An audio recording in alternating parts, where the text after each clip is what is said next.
That is Riku Mukherjee, and I'm Tony Altieri, and this is the 5 of 6 Fantasy Golf Show. Rick, dude, your boys look good on Monday night. We're talking about it on the pregame. They look fantastic. Yeah, they look good tonight. Without their top weapons and on the Mark Andrews and Rashad Bateman out, Gus Edwards out, I didn't really know what to expect, but they came out. And I don't know if it's because the Saints are pretty bad or if the Ravens look good, but yeah, they went into NOLA and won. Last time I was the only time I've ever been in that stadium, I saw Beyonce, my girl. Oh, nice. I would much rather have seen Beyonce than watch the Ravens kick the crap out of the Saints tonight. Well, I saw the Ravens win a Super Bowl that same day, so that was a good day. Yeah. No, it's they looked very, very good to your point. We were talking about Andy Dalton is terrible. The Saints just look totally disjointed, like they're a broken team. They look very familiar to me like the Green Bay Packers. Like both Yep. teams are just absolutely busted. Yeah, they look pretty bad. I don't know why they're not playing Jameis over Andy Dalton, but whatever. I'll take the win. Yeah, exactly. And we're not here to talk football, but it seems like the last couple of weeks I've talked football. This is the first show we've done together, like in like 3 or 4 weeks, man. You had the solo pod, I had the solo Yeah, pod. Now we got the band back together for one more show, I guess. yeah. We got the Houston Open this week, and I think after this week it's significant break, right? Like we don't. I mean, is this the last tournament before, or do we have RSM? We have RSM, right? I think we Yeah, I have think we RSM. have the RSM, and then we have like some weird like father-son team Oh yeah. events that don't really count for anything. And then we've kind of got a break until we get into the quote unquote international swing, right? Like we play some weird events like in other parts of the world, I think, and the break for the holidays. Yeah, I have no idea. I just know that I think this week and next week with the RSM are the last 2 weeks before until we're gonna probably do a show like a weekly show until the Tournament of Champions. I don't know. We'll see. Yeah. Like you and I have talked about, we may do, I don't know, like a majors preview, maybe a breakdown for the season. I know we're going to do an NFL show this week with Chris and Jake and Mike, just talking about like divisional breakdowns. So we've got other content coming out on the channel. But hey, we're here to talk golf. And despite the fact that you and I haven't been on the pod together the last 2 weeks, we've both had pretty good weeks, right? I hit back-to-back winners. You've hit some pretty big cash outs on DraftKings here, especially last week. Yeah, I had a really good lineup last week that did well. I had Henley in it, I had Scotty Scheffler in it, and had your boy Lipsky in it. Yeah, it was hovering. I played in the 888. It was hovering around like 20th to 30th place, but it was a 6 of 6, so I knew it was going to move up if my team went off, and my team just went off on Sunday with Scotty Scheffler shooting -9, Henley playing well, Lipsky played well on Sunday, so I moved up to 8th, and yeah, won like $4,000. So it was a good week. Nice, man. Yeah, it's like I had put on the Discord channel. And for those of you who may be watching this that aren't, the Discord will be down. The link will be down in the comments of the show. You can always sign up for the Discord. It's a great place to talk about what's happening. We actually were doing some breakdown this morning with Dave, who's a follower of ours, a buddy of mine. And he was asking some questions about, I don't know, maybe some potential collusion going on with some guys in some of the lineups. He finished like 3rd or 4th. And I think 3 of the guys that had beat him that finished inside of the top 5 had the exact same lineup, which is always a little odd, raises some eyebrows on DFS. But I think we all kind of know there's some issues with how that's governed and regulated. But, hey, we're all out there just grinding. And hopefully Dave took his money and ran, and we'll see him again this week. He loves to play that single entry $100 lineup. Yeah, I played in contests with those guys plenty of times over the year. There's a lot of collusion between the pros there, and I mean, there's nothing really we can do about it. I mean, it's DraftKings problems, and they don't really ever really care to prove it or do anything to stop it. So it is what it is. But just got to go out there and beat them. That's all you got to do. That's right. And there's a great opportunity to do it this week in Houston. It is a full field event. I think there's like 156 guys, not an invitational, not some weird thing where we've got, a no-cut event or 120 guys. So this is full field. It's not as good as it was last year when Jason Kokrak won it, but this is one of the more difficult courses on the PGA Tour slate. In terms of yardage to par, it is one of the longer courses these guys will play. It is difficult. The cut has been +4 and +2 the last 2 years, which are the last 2 years that we've had at this course. I think previously it was played at the Golf Club of Houston, which was a totally different track, but this one's a par 70, over 7,400 yards. So distance is a massive advantage, but you don't want to be long and be, I guess, error prone with the driver because you can get in some trouble here. Short game is shown to have a pretty significant impact on how these guys play. Like I was telling you, Kokrak just ran away with it last year. He gained like 8 or 9 strokes putting and just murdered the field. I think he ended up winning by like 3 or 4 strokes. But, this is a very difficult course, and it should, I guess, the cream should rise to the top, but we never know. I was listing off the guys that were in the top 10 last year, and there were quite a few jabronis in there, along with Sam Burns and Scotty Scheffler. And it'll be interesting to see where lineups kind of end up this week. Me personally, I'll look a little bit at course history, but I'm a form guy. I like to see guys coming in hot, playing well. The odd thing about this is I looked at Kokrak. Kokrak had missed like 2 cuts in a row, and then he had like a 64th. He had never played her before. And like I said, when you gain 9 strokes putting on the field, you have a tendency to win tournaments. Yeah, I'll be good. I was telling you right before the show, I don't remember this tournament at all last year. I just don't, literally have no recollection of it.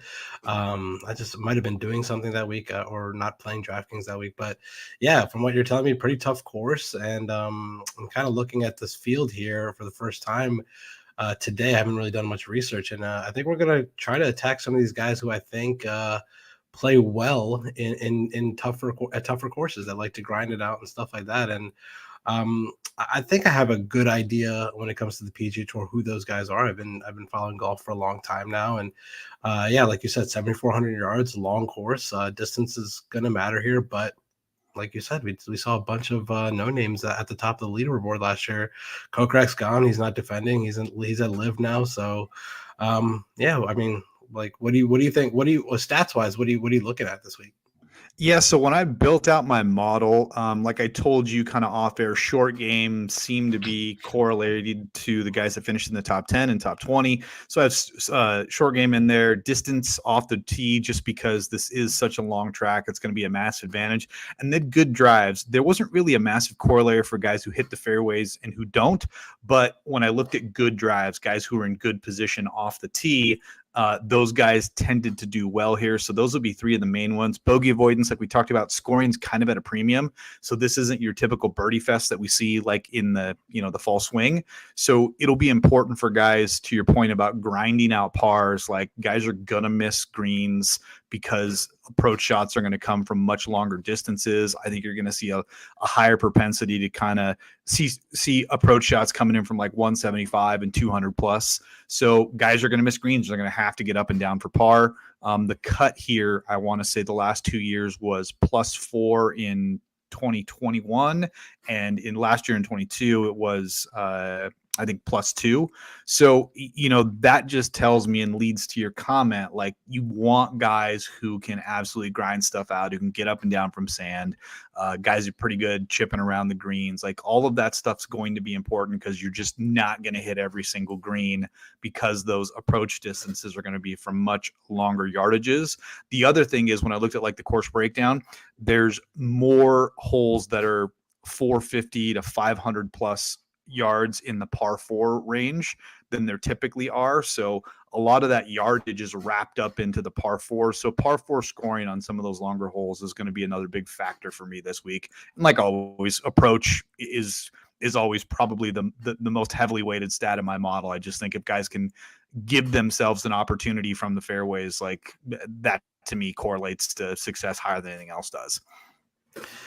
Yeah, I agree with everything you just said. I like those guys that even if it's a missing the green, they can, like you said, can get it up and down from anywhere, which we know who those guys are. And yeah, like they par's a good score here.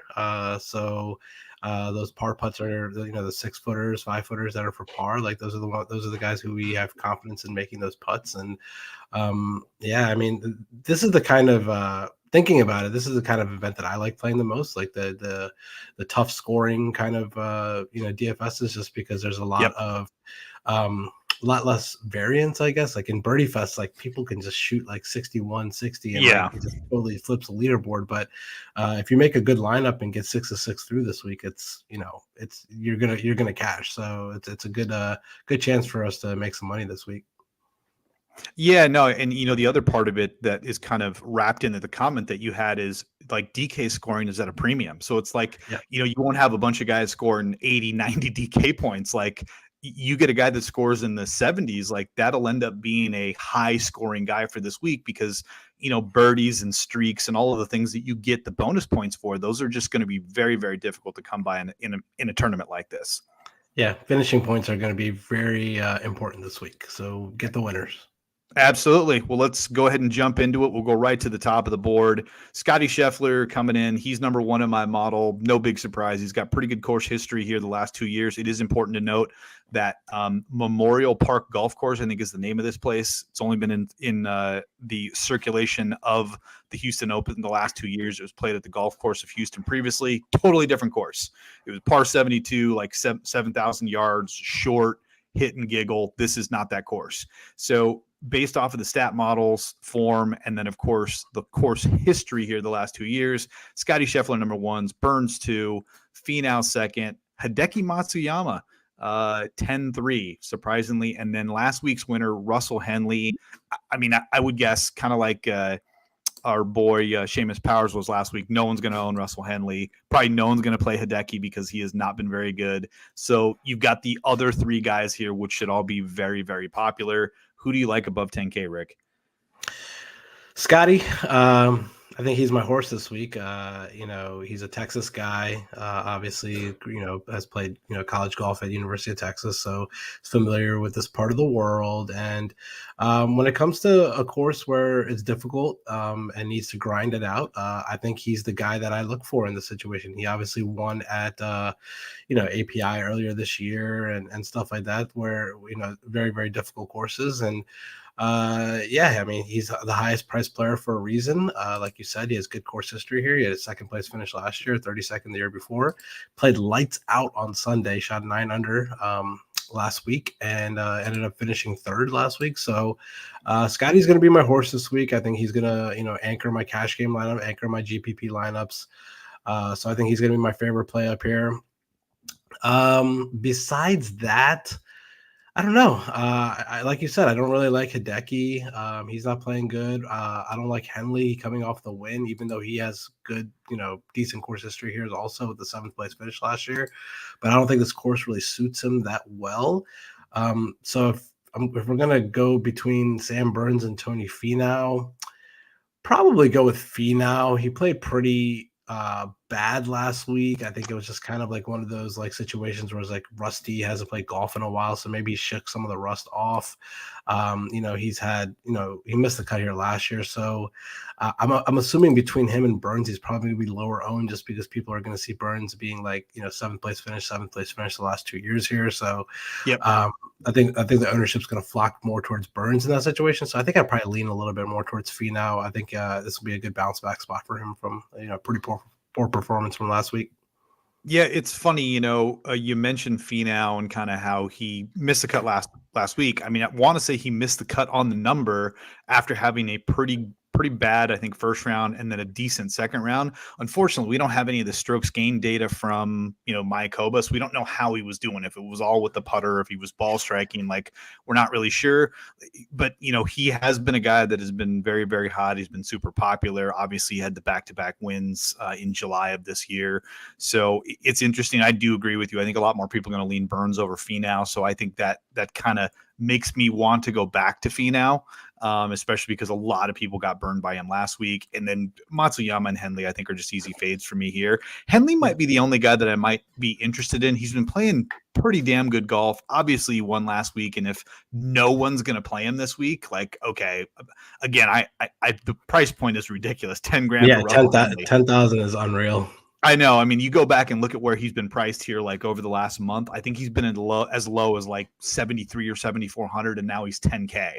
So, yeah. You're obviously getting a massive, massive bump in pricing. But it'll just, for me, I guess specifically with Henley, if he looks like he's going to come in like 4 or 5% ownership, I might shift some lineups onto him just because I think he is a good enough ball striker where he can play well at a difficult course like this. And, his Achilles heel, as it is for a lot of these guys, is just putting. When he has those hot putting weeks like he did last week, I mean, it's just like he's going to win. And Whether or not he can do that back to back is yet to be seen. But if the ownership gets low enough for me, I could see sprinkling him in place of like Finau or Burns or one of the other guys at the top there.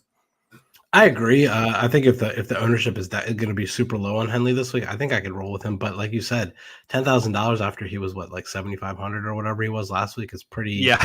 It's pretty unappealing, especially when there's some nice names right below him in the 9K range. But I don't mind it if you're just going to play the ownership kind of game here. If he's going to be, like you said, in the 5%, 10%, like 5, 6, 7% range, that's not a bad play to go with. But I'll definitely go with Scotty Scheffler as my favorite play up here. I think he's going to win the tournament. Yeah, I like the call. I think Scheffler's the clear number one. I just couldn't get there on the betting boards. And, he's right now he's tracking it again. We're on Monday night, so it's super early, but him at like 30%.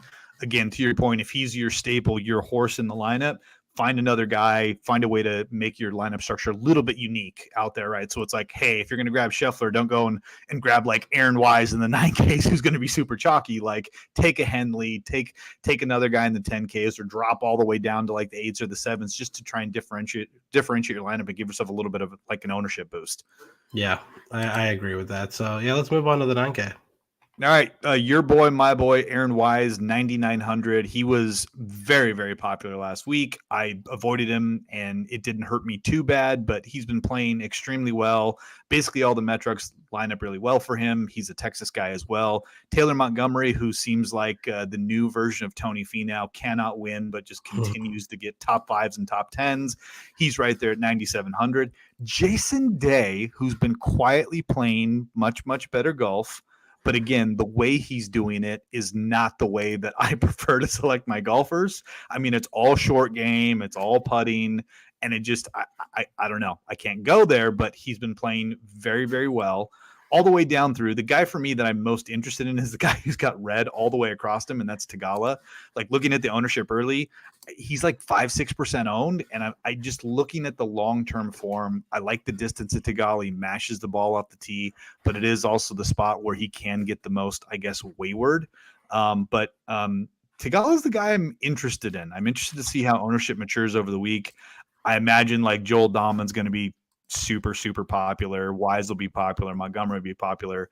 But Tagala is probably the guy I'm going to watch the closest, mostly on the ownership, just hoping that long-term form, right, what we've seen here the last couple of weeks, which hasn't been like objectively terrible, but it also hasn't been great. I mean, the guy had a 5th place finish at the Zozo, and then, CJ Cup, not great. Sanderson's, he missed the cut. So we haven't seen him for a couple of weeks, but, it'll be interesting to see, I guess, where folks end up on Tagala, and I may end up jumping in because the ownership's so low on him.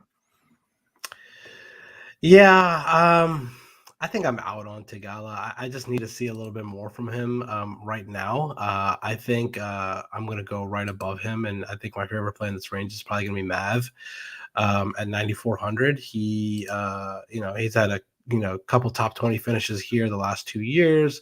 10th place finish last week. He's been making a lot of cuts. I mean, he's made 4 straight cuts, and nothing worse than an 18th place finishes last 4 times out. And I think he's just playing good golf now. And I think at 9,400, we're not really asking him to win the tournament, but as a second man in behind Scotty Scheffler for me, I think Mav's a good play here. I think he's pretty much a lockstep to make the cut and, make a run at making a top 5, top 10 finish at this event. You called it with Joel Dahmen. I think, I don't know if he's going to be popular or not, but I definitely like him this week.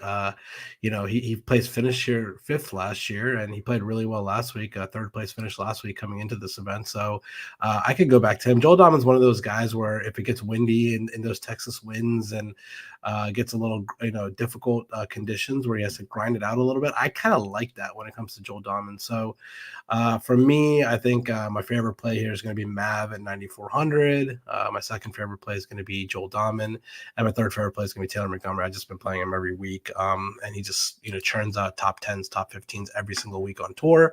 So I'm just going to go back to him again. Why not? Yeah, it's Dahlman is kind of a bit of an enigma. He was super, super chalky and popular last week. He paid off. He finished third. He Yeah, had a couple of great rounds. I mean, the round on Saturday where I think he finished like birdie, eagle, birdie, or birdie, birdie, eagle to end his round was unbelievable. He's yeah, got a top 5 finish here last year. So this is obviously a course he knows and has played well at. But I think maybe the ownership, to your point, because he's sandwiched in between Grillo and then at 8,900 Neesmith, who will jump in here to a minute, and Neesmith's super popular. Maybe that could be affecting his ownership, and that could be a nice pivot, and a pivot that, to your point, like the guy's been playing phenomenal golf. Like, to jump off of him now, it's like, why would you? Especially right. when everybody was on him last week, at whatever he was, 75, 8,000, whatever the number was, but he returned value last week. Now here he is, and if we can get him at half that ownership, I mean, why not give him a run? I do like the call on Dahlman a lot. Yeah, and I mean he's one of those guys. I mean he was in my lineup last week with the one that I cashed in the 888. Like he was my man in after Henley in that lineup. So I definitely liked him last week. I'm not going to go off of him. So I think he's my guy here. Mike in here, Jason Day's always lived and died with the short game. I like seeing him play well, but price way too high for me, although I'm sure his ownership is coming low. Yeah, I don't care if Jason Day's ownership is coming in low. I don't care if he's playing well. I'm not playing him. 9,500, no chance in hell, especially with Taylor Montgomery and Mag McNeely right above and below him. I will completely fade Jason Day. If anybody out there wants to play him, by all means, go for it, but not my guy. I never play him. He's just bad at golf. So Taylor Montgomery, Mav, and Joel Dahman for me in this range. Yeah, Day is interesting because, again, we don't have the stats from Mayakoba. They don't track that, but going back to CJ Cup and even Shriners, like the approach game has been phenomenal. He's gained on approach in 1, 2, 3, 4, 5, 6 straight tournaments. He's gained off the tee in 4 out of the last 5. So the ball striking has started to come back a little bit. The putting, has kind of been up and down. And oddly enough, the around the green game, he's lost strokes around the green the last 3 out of the 4 weeks. So it's kind of weird. Maybe we're getting that version of Jason Day. To your point, I still am going to need to see a little bit more before I jump back in, especially if we're talking about a week where, he may be chalky. Mike put it in the chat here. He's like, well, if game theory, if the ownership's low, I mean, right now we're looking at Mav McNeely coming in lower than Jason Day, which is insane to think about, given the last 2 years worth of golf. But Yeah. I mean, that's the world we're living in right now, where all of a sudden people are jumping back on Jason Day. And to your point, I'll take Mav McNeely over him all day, especially if I'm getting an ownership discount. Yeah, absolutely. I think Mag McNeely is my play here. I think if I'm going to be starting a lineup here this week, it's probably going to be starting Scotty and Mag McNeely this week. I think that's going to be the staple of my lineups here this week. I'll have to see how ownership matures this week, but can't really fault anyone for wanting to go to Denny in this situation. Also, we know he can putt the lights out. 11th place finisher last year. Coming in off a 6th place finishes last time out. He's playing good golf, and he's one of those guys that, like I said earlier in the show, if you need someone to make a putt for you, a 5-footer or 6-footer, I mean that's the guy that you want. So I don't mind. He's like kind of like a bubble boy for me in this range. So Denny McCarthy is going to definitely sniff my lineups. We'll see like where I'm at when it comes to the field for Denny this week. But he's not going to be like my main guy in this range. But he's definitely going to be somebody I'm going to be teetering on and looking at ownership for. Yeah, absolutely. He's got the course history, played well here a year ago. So it's interesting. And I think the ownership, a lot of that stuff still has to mature right now. It's so early, and looking at those numbers. I mean, the fact that Mav McNeely's coming in below a bunch of guys that you just rattled off here is surprising to me, given how well he's played and kind of what he does long form. So it'll be interesting to see how the ownership matures. But right now, with McNeely and Tagala coming in as the lowest owned guys in this range, it could be a completely different story by the time we get to Wednesday evening. Yep, I totally agree with that. Let's go on to the 8K range. This range is loaded with good golfers and bad golfers. Yeah, it's funny you mentioned that. There's an odd mix of guys here. It's funny because when DK comes out with the pricing, there's always guys that you and I are like, that guy's mispriced, or like, why is that guy getting a massive bump? Day was probably the one that I was the biggest head scratcher for me, and I had to go back and look at his stats and finishes to figure out like how did Jason Day go from like 7K Jason Day to 9K Jason Day, but he did. And then there's quite a few guys in this range where it's like, I feel like they didn't know how to price these guys, so they all stuck them in the 8K range, right? But Yeah, it's a weird range. I totally agree with everything you just said. I don't really get some of these guys. yeah, I mean, it's interesting. You know, I was telling you off air, like I'm playing the Taylor trifecta. You know, Montgomery, Pendrith, and Moore. Taylor Pendrith was everybody's darling here a month ago. Guy takes a little bit of a break. Everybody forgets about him, and now he's back in the 8Ks. And, you know, Taylor Moore is a guy who had been playing really, really well. We'd seen him as low as like in the 6Ks and as high as the 9Ks. Here he is at 8,000. But, you know, there's some other interesting names here. I was heavily into Hadwin last week. Didn't pay off for me. Made the cut, kind of middled around. But Neesmith is the guy that is probably coming in the chalkiest right now. Form is fantastic. 3 straight top tens. He's long off the tee. He's pretty good with the putter. So you think from just a player profile, he sets up really, really well here. Obviously in the top 25 in the stat model. But I mean, what are your thoughts in this range? I mean, you know, Noren, I thought about Noren last week and then I refrained, and I'm kind of glad that I did. You know, he didn't really do anything. But you think about like kind of grindy, like I just feel like that's like an Alex Noren type of course, even though he's played this course before and missed the cut. Yeah, I mean, to be completely honest with you, Tony, when I think grinding out a course and getting up and down and making putts, there's no one in this range that really sticks out to me. Like these guys are more like Birdie Fest guys, like Matthew Neesmith and Sebastian Munoz and Pendrith and Taylor Moore. Like these are the guys that are able to win at Birdie Fest. If I'm gonna name someone that maybe could grind it out a little bit and is long off the tee, is probably Keith Mitchell at 8,100, but he played awful last week. I mean, I'm not going to go back to Keith Mitchell, who missed the cut by a mile last week. Has terrible course history here as well. Like he made the cut last year, but finished 41st and then missed the cut the year before. So that's nothing exciting. I mean, the only person in this entire range that has a top 30 finish at this course in the last 2 years is Davis Riley, who had a 29th place finish here last year. But he's also one of those guys that can literally go out and shoot like plus 10 this week. And I wouldn't be shocked because he's been doing it the last like month and playing awful. He played better last week. I'll give him that.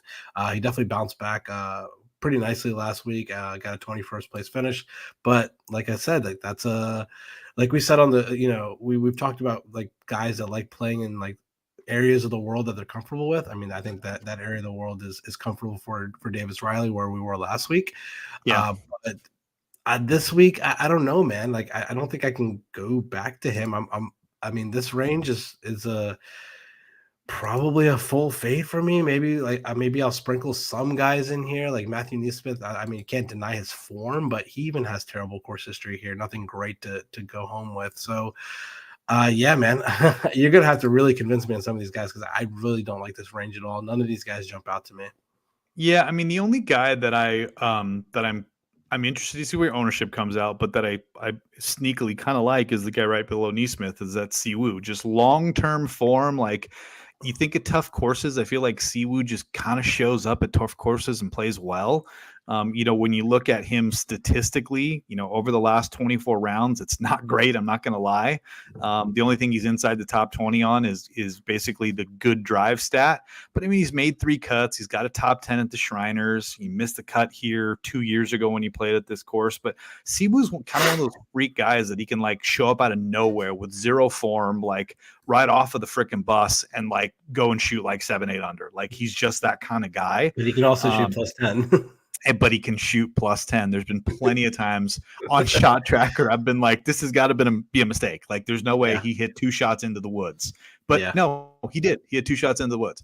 What's interesting, this range, you mentioned it, like I think a lot of people are just going to skip over the 8s, which means there's probably some ownership leverage plays here. So if you find a guy other than Neesmith, like you can really make your lineup different and gain some leverage on the field. I mean, Norin 3%, Hadwin 5%, my boy Seabass 5%.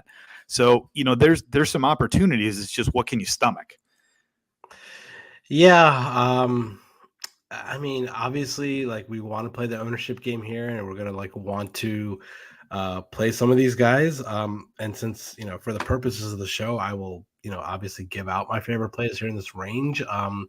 But it's just gonna kind of just be like a gut feel kind of situation here for me, just because I just don't like any of these guys. If I was going to really settle down and pick the guys that I'm going to sprinkle into my lineups, it's um probably going to be like, I said Keith Mitchell earlier. I don't mind Keith Mitchell at 8,100, even though he played bad last week. Maybe he'll bounce back this week.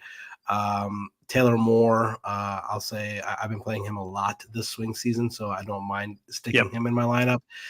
Andrew Putnam's a different Andrew Putnam now than he was like his whole career. He's playing better than he has I've ever seen him play in his career. So maybe he can ride some of that hot form, into this week. But yeah, man. I mean, if Neesmith is going to be the overwhelming chalk in this range, I mean, that's kind of an easy fade for me. I mean, I can't go to a chalky Neesmith at 8,900. I mean, you maybe if you're playing like a cash game lineup or something like that, but I would much rather find the money and try to get Joel Dominant at $9,000 right above him. So, yeah, man, it's really tough for me to like name guys that I like in this range, but I think that's it. I really don't have Siwoo's a fade for me. Noren's a fade for me.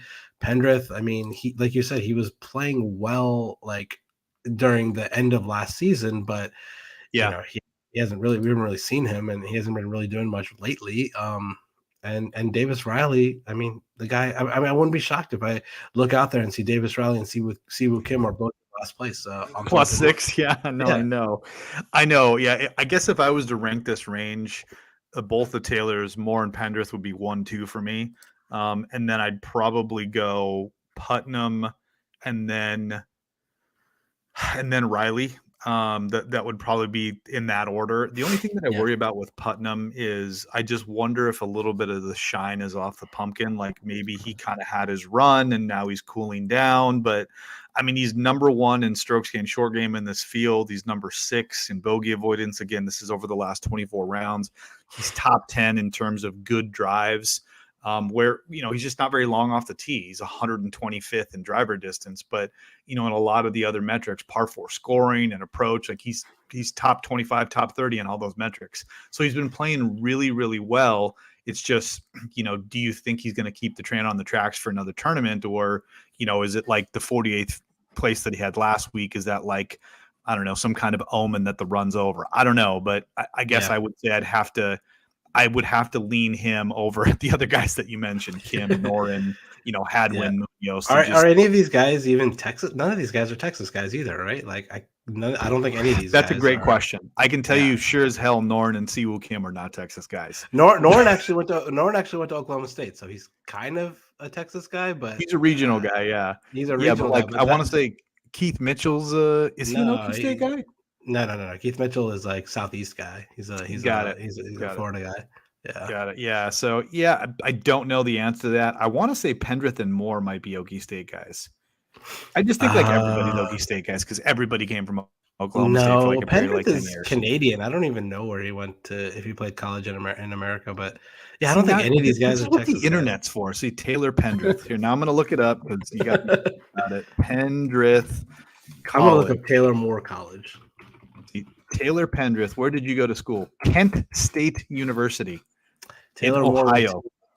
Or Arkansas, so maybe a little close to Texas. I don't really know that. Yeah, I guess.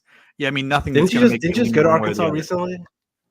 Yeah, I don't know. Nothing's going to make me move one way or another. Didn't you just go to Arkansas recently? Yeah, I was in Bentonville, which is a beautiful place. By the way, anybody who's out there listening, Bentonville sucks. Don't move there. Don't buy property there. It's a terrible investment. Me, I'm going to buy every piece of property I can in that area. It's freaking gorgeous and beautiful. But for everybody else that watches this podcast, it's a shithole. Don't go there. But I don't know. I mean, I'll have a bet on Munoz just because I always bet on Munoz. But again, I think the ownership play is here. If you can find somebody that you can kind of like back, jump on them. But it's very, very tough for me other than the two Taylors. That I agree. I mean, this is a tough range for me. I don't want to beat this to death anymore, but let's just move on. I mean, I don't like that range. Let's talk about some guys I do like down here. Okay, so the 7K is actually pretty good. You've got some guys in really, really good form. Guys in terms of long-term profile, what they do well that stack up pretty well for this course. Let's bust this into two segments: above 7,500 and below 7,500. Any initial feels on guys 75K and up here, Rick? Mac Hughes. Playing good, man. He's playing fantastic. Playing good. He had a win 2 starts ago, 23rd after followed up after the win. Pretty good course history here, in 29th and a 7th place finish the last 2 Yep. years. And he is one of those guys I like that can grind it out. He's good with the short game. He's great with the putter. He's one of those guys at 7,700, which is a pretty good price point for him. I don't mind Mac Hughes here. I think I don't want to give out my lineup here, but I think my lineup's going to start Scotty Scheffler, Matt McNeely, and then Mac Hughes might be my third guy in here. I really like him at 7,700. I think he can make noise this week, especially getting the confidence and when he won a couple events ago. So I definitely like him. So I've been playing a lot of Patrick Rogers the last couple weeks, and it's paid off. He's played pretty well. Great. He's been playing great, 4 straight cuts, third place finish a couple events ago. He does have a miscut here 2 years ago. I don't know if this is like a Patrick Rogers type course, but definitely not like a cash game play for me, but like a GPP. I think the ownership might be a little low on him. So I definitely don't mind some Patrick Rogers going back to him. Alex Smalley, I've been playing also the last couple of weeks. So he had a 15th place finish here last year, 11th place finish last week. So he's been playing pretty good golf coming in. So I don't mind him.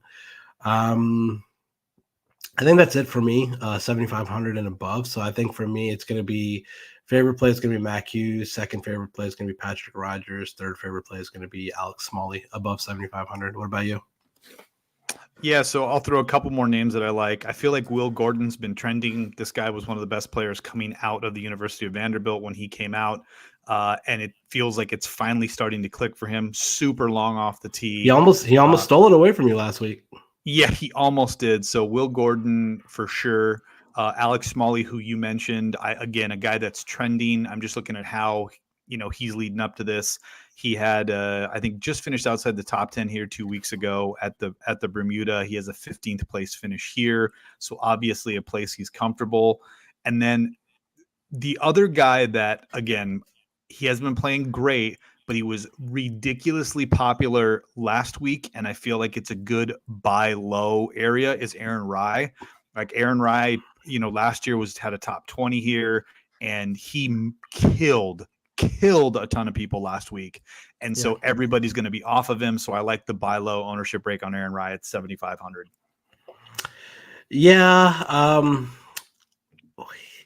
He's been playing okay. I mean, I guess. I mean, it's not been great, but he was super popular last week. I didn't really get that. He wasn't even on my radar at all. Like, I don't know. I'm not really an Aaron Rai guy. Maybe dude, he's your Indian brother. You should have him tattooed on your arm.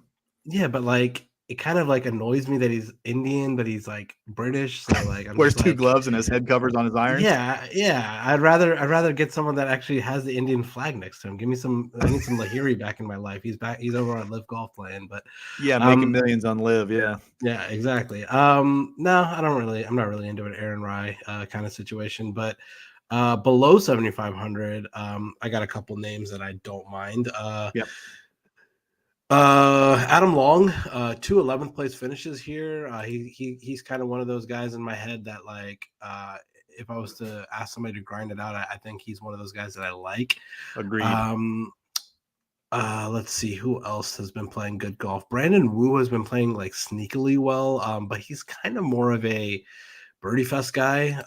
He doesn't have any course history here. So, I mean, he's made like 5 straight cuts on tour, nothing but like 30, 29, 30 place finish and stuff like that. So at 7,300, I mean, I don't know if that's what you're asking for, but I don't mind some Brandon Wu at 7,300 just as a stab in the dark here. And I mean, Steven Yeager, He's been playing okay recently. He does have like 5 straight made cuts on tour. He does have a 35th place finish here last year. I don't mind some Steven Yeager, but he's also pretty similar to Brendan Wu for me when I like him in like Birdie Fest instead of like a grinded out kind of event. Do you have anybody else here? I mean, I really, really, really liked David Lipsky last week. He made my main lineup last week. He won me money last week with a 10th place finish, but he missed the cut badly here last year, so I don't really have a feel for him this week. Got anybody else here? I know you're gonna. I know you, and I know you're gonna talk about Substraka just because you really like Substraka, and he killed you last week, so bounce back spot for him. But yeah, I mean, it's maybe sell me on somebody else here because I mean those are the names that I'm looking at here. No one else really jumps out of the page between 7 and 7,400 for me. Yeah, so I'll give you one name that I think is kind of flying under the radar. The guy, I believe he had a hole-in-one last week. He didn't have a great finish. He ended up finishing in 42nd place, but he's got basically 4 made cuts in a row, basically 2 top 10s. He missed the cut here last year, but he is top 25 in both good drives and short game, and that is the guy right below Straka, Grayson Sigg. Yeah, the cigarette man.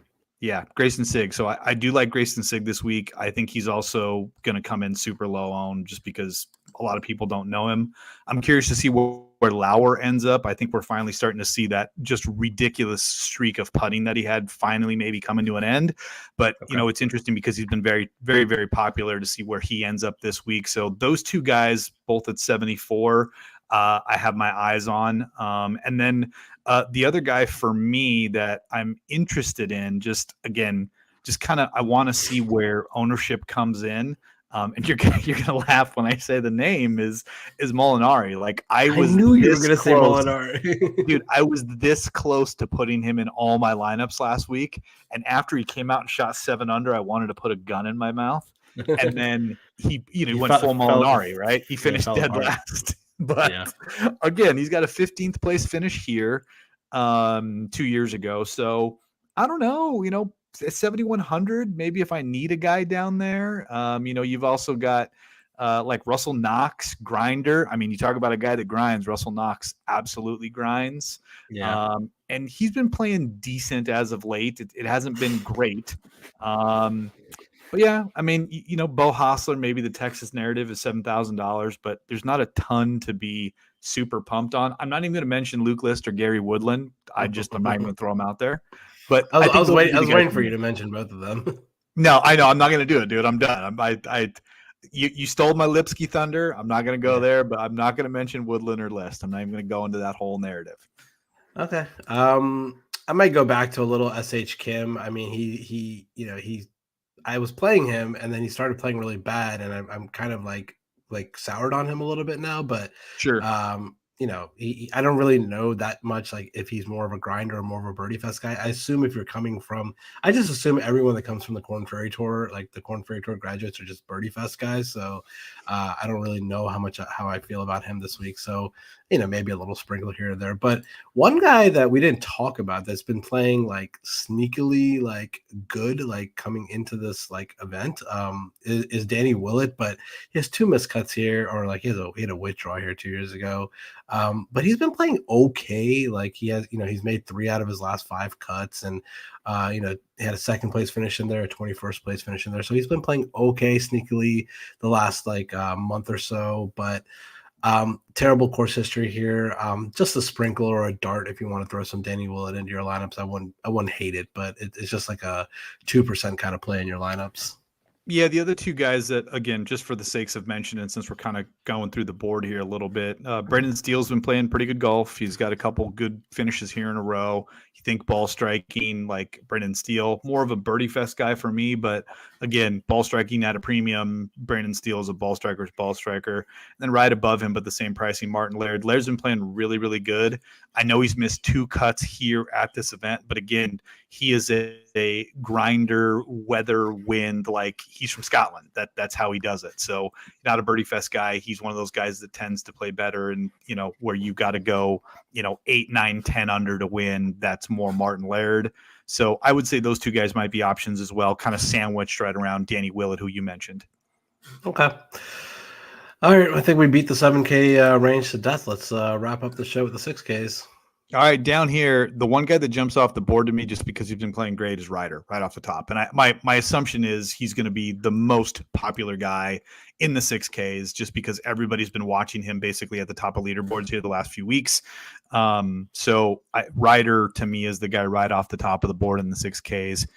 The other guy that I saw his name and I was actually surprised because I'm familiar with him from Euro is Veerman. Johannes Veerman is in this field. So I took a look at him. He hasn't really done anything in the starts that he's had on the PGA Tour, but he did play his golf at Texas A&M, which is he's American. Away. Yeah, he's American. Yeah, he is. He's from Sugar Land, Texas. Was born in Orange County, California, right up the road from us here in San Diego. An hour away. So he's an American that's made his hay on the Asian and European tours. He just won his first tournament last year. So Veerman is one of those guys that could have some high upside that a lot of people may not be thinking about at 6,700. And the other guy I'll throw out there just because actually our boy Dave Woods mentioned it to me, how good he's been playing and he's been putting him in lineups is all of a sudden like David Lingmerth is starting to like pop up on leaderboards occasionally and is making cuts and getting top 25s after like 5 years of being terrible. So I don't know if that's a sign of things to come or whatever, but those were kind of a few of the names that I wanted to mention down here. We can do the same kind of thing where we split into 65 and below, but who are the guys that you think are live down here? I think just kind of looking at course history, and he played pretty well last week too. I think I can maybe get to some Scott Piercy here. QAnon, Mr. QAnon himself, yeah. Oh, I have a funny QAnon story. I'll tell you off the air after the show. But anyways, yeah, man, Scott Piercy, 2 top 30 finishes here. He played pretty well last week. I think he was right around first round leader last week. He ended up finishing 32nd, so he's playing okay. Couple missed cuts. Texas guy too. I think Piercy is from Texas. I have no idea. I couldn't tell you that. But another Texas guy who I know is a Texas guy, Dylan Fratelli at 6,800, 19th place finish here last year. Has made 3 out of his last 5 cuts with a couple top 20s mixed in there. So don't mind that. He kind of let me down last week. I don't really know too much about him, but I think I might go back to a little Ben Griffin here at 6,800. He was in my main lineup last week. He played okay, made the cut, and then he kind of just grinded and didn't really do much on the weekend last week. But he played really well a couple weeks ago. He finished 3rd, where he blew that tournament. I thought he was going to win that tournament, but I don't mind going back to some Ben Griffin at 6,800. The thing about Ryder, I know you said Ryder jumps off the page here, but I mean, he's had 2 really bad missed cuts here. So maybe this is not a course for him. So if he's going to be the chalky guy here, I could probably fade him pretty easily, but I don't really like that he has 2 bad missed cuts here. I don't really have anyone else. I like the Veerman call. I mean, he's a Euro guy that we don't see much on the PGA Tour, but I can't play Lingmer. I mean, he does have 2 top 10 finishes the last couple weeks, but back-to-back weeks. Play, I can't play Lingmer, and he's not really. I've never really played him, and I don't think I've ever clicked his name before in a lineup before. But Kramer Hickok had a 4th place finish here last year. He's super long off the tee, but he has 4 straight missed cuts on tour. Yuck! I don't know if I can really go to that. Yeah, man, I don't really. Those are all my names here above 6,500. Scott Piercy, probably my favorite play. Dylan Fratelli and Ben Griffin are probably my other 2 plays above 6,500. Yeah, I like Fratelli from a strictly like a high floor, to make the cut. Fratelli's flash form, 3 out of 4 cuts. He's a Texas guy, makes his home in Austin, and like you mentioned, he's got a top 20 finish here last year. So I like that call at 6,800. Veerman's a total flyer. I don't know what we're going to get with him here. Again, he's from Texas, So maybe this is a course he's familiar with. I don't know. That's kind of buyer beware there. It's funny. Robert Streb is a guy that when I ran the model, like Streb 23 in the model, like why is that happening? Seventh place finish here last year. He's made 2 cuts in a row. This is Robert Strub's season. This week, and then RSM swing next week. season That's is Robert yeah. Streb. This Yeah, no, RSM. Yeah, exactly. not swing season. Like this part of the schedule, like Houston Open, and then RSM, where he actually has won twice. So, yeah, Robert Streb, a good little warm up for RSM next week. Yeah. But I mean, other than that, like those are the guys kind of that 6,500 area. Below that, I mean, again, throwing some darts on guys like Kelly Craft and Max McGreevy. Like, McGreevy popped up on a leaderboard here. I think it was at Bermuda 2 weeks ago, had a top 10. But again, you're better to construct lineups where you don't have to go below 6,500. There's very little reliability down here. A guy that I like, again, just long-term form. And he's actually number 1 in this field in driving distance, Joseph Bramlett. But again, Bramlett, I think he's 2 out of his last 4 cuts, so not bad. Missed the cut pretty badly here last year. But Joseph Bramlett's down there at 6,500. It's tough, dude. To me, it's slim pickings below this. I don't really have a major lean in that range below $6,500.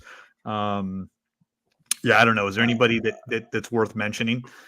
No, I really don't see anyone. I mean, Kevin Tway is gross. I mean, he had he finished runner up here last year to Kokrak, but he has two straight made cuts, but nothing great. It's gross, but I guess if you want to throw a dart here, but no, I don't see anyone, man. Doc Redman's a name, 6,300.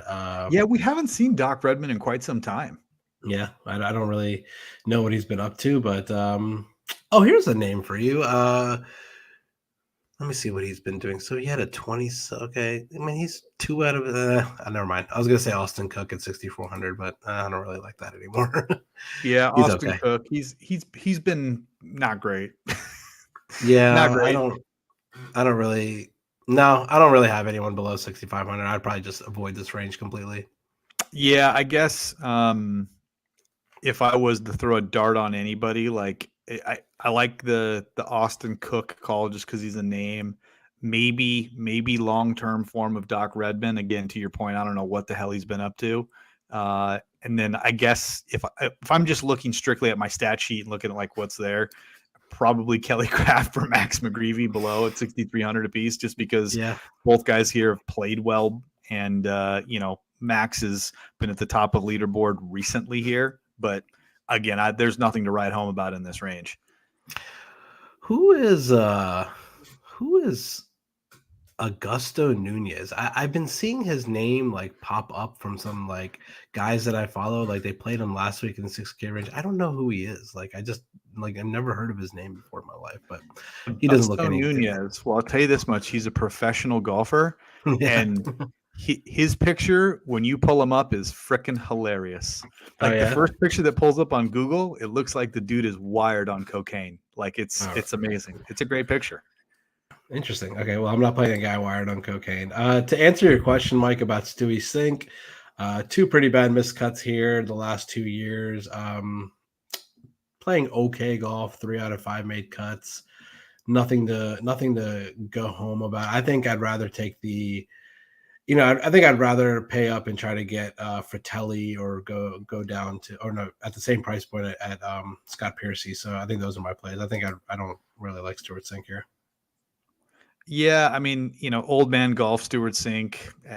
It's really easy to just say no thanks.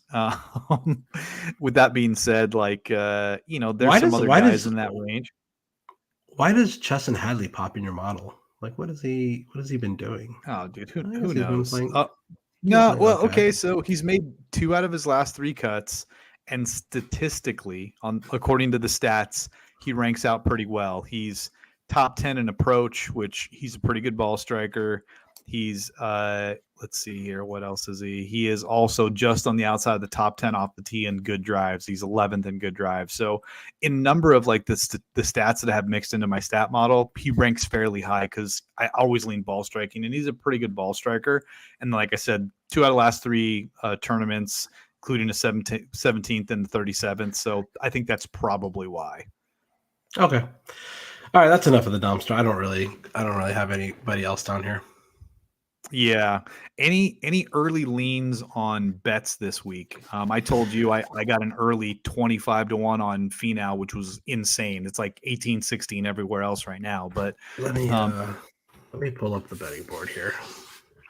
All right, tell the people who you bet or who you like to bet. yeah, actually, I'll rattle off my bets because I've made some already. This might be the extent of what I do, but let's pull up some technology here and see if I can give you my bets. I know Finau for sure. I also bet all 3 of the Taylors, Moore, Pendrith, and Montgomery. So those guys are all bets for me this week. Let me see if I can get my card here so I can be accurate. And the answer is yes, I can. So Finau 25, Moore at 50, Montgomery at 28, Pendrith at 50, Wyndham Clark at 75, Will Gordon, who I mentioned, at 100. I feel shameful even saying this. Luke List at 100. Lipsky at 110, Gary Woodland 125, Mark Hubba Hubbard 125, and then Sebastian Munoz at 85-1. So those were kind of my leans. Quite a few bombs, but I feel good about the triple Pendrith numbers as well as Finau. I agree with you. I feel like this course is tailor made for Scotty Scheffler. I just can't get there on the number. His number's too low for me. But that's why we parlay him with football games. Exactly. So that's what I'm saying. If you're going to parlay him with something, or if you just want to bet it, like if you like him at 8-10-1, like good on you because he probably wins. The other guy that's right there that is also played very, very well, we mentioned, is Burns. Like Burns and Scheffler to me are the 2 best guys, but their odds are freaking terrible. Yeah. I'll just rattle off like what I think I'm going to bet here. Definitely Matt McNeely. I like him at 25-1. You said you had Taylor Moore at 50-1. I got him at 60. I got 66-1 here. I think I'm going to lay some money on Taylor Moore. Going down a little bit. Let's see here. I don't really have much else. I'm just like looking at names here. David Lipsky, I got 100-1. I don't mind that. Yeah, I mean, no. I mean, I got to take a look at this board a little bit more. I'll tweet it out or put it in Discord or something like that. Like if you haven't joined our Discord, please join it so that you can follow us along with our golf bets. So, yeah, I think it's just going to be Matt McNeely at the top for me. I'll probably look to I'll probably look to some football lines this week and see if I can pick a couple games and parlay it with Scheffler because I really do think Scheffler is going to win this week. He played really well last week, and I think this is the perfect course for him. Texas guy, I think this is time for him to get back on track. We haven't, it's kind of crazy to say for a guy that won 4 times this year that he hasn't really kind of been in the mix like since then, but like. He's still the number 2 player in the world at the moment. He's the best player in this field, and I think he lifts the trophy on Sunday. Yeah, no, I like the call with him. It makes a ton of sense. I am going to let's see, who do I think wins? I want to pick somebody kind of out of the woodwork a little bit, but I'm not going to. Since you've got Scheffler, I'm going to say Burns. They are the 2 odds-on favorites to win this tournament. So I think one of those 2 guys lifts the trophy. And if I was to pick one guy from like outside of those 2, it feels like Mav McNeely's finally due. Like everybody was on his nuts for like the first year he was on tour and he never really panned out. And it feels like he's finally starting to trend. I usually like him at shorter tracks, but I mean, the guy's playing great golf and I wouldn't be surprised if he actually put it all together this week. Yeah. All right, man. I played Torrey Pines yesterday. How was that, by the way? Oh man, they are they are starting to grow that rough out for the farmers, Yeah. and it was cart path only. Rough was thick, thick, thick, and it was not fun. I mean, luckily I only missed like 3 fairways, but when I did miss the fairway, it was tough to hack it out. I mean, Terrible. I shot 87, but I mean, I played well on the front. I shot like 41 on the front, but then like by the back nine, football had started, and I was like kind of paying attention to football, like on my phone and stuff like that. So I was like really paying attention to golf, but it was beautiful. Beautiful weather yesterday. Played decent, and yeah, I mean, it's getting into tournament condition. Farmers is what, like 2 months away. Yeah, they're ready to Yeah. ramp that January. course up for the farmers. Yep, Yeah, I'll be playing Torrey next week, and we're supposed to get here nice. in San Diego basically 2 or 3 straight days of rain. So that place will be an absolute jungle in terms of the rough. But yeah, I'll be playing it next week, so I'll be interested to see. And yeah, man, it's we're getting ready to jump back into Tournament of Champions and a bunch of things that are starting to happen. But we've got a good opportunity with the data, like we talked about. Every single week, there's a bunch of people that are playing DraftKings that have no idea, and they're picking names of people they know. Use the data, use the information, listen to sources, consume it all, put together good lineups. Because guess what? The money all pays the same if you win. Yeah, that's right. It's still 100K up top. It doesn't matter what golfers you play. Just put together a good lineup, and hopefully you can win. Awesome, Brick. Thanks again, man. I think that's going to do it for us. I'd like to remind everybody to like and subscribe and comment. Nickel City Mafia channel, tons of good content coming out. Lots of NFL stuff. We'll have an NFL show this week specific to the divisions. Mike and Jake will be talking Buffalo, and then of course, Rick, you and Chris will be doing the fantasy football show again. And yeah, just subscribe and it'll drop all into your feed, and that's all you got to do. But let's hit a winner this week again in Houston. Good luck this week, and good luck to everybody out there. Have a good night. Thanks, man. You too.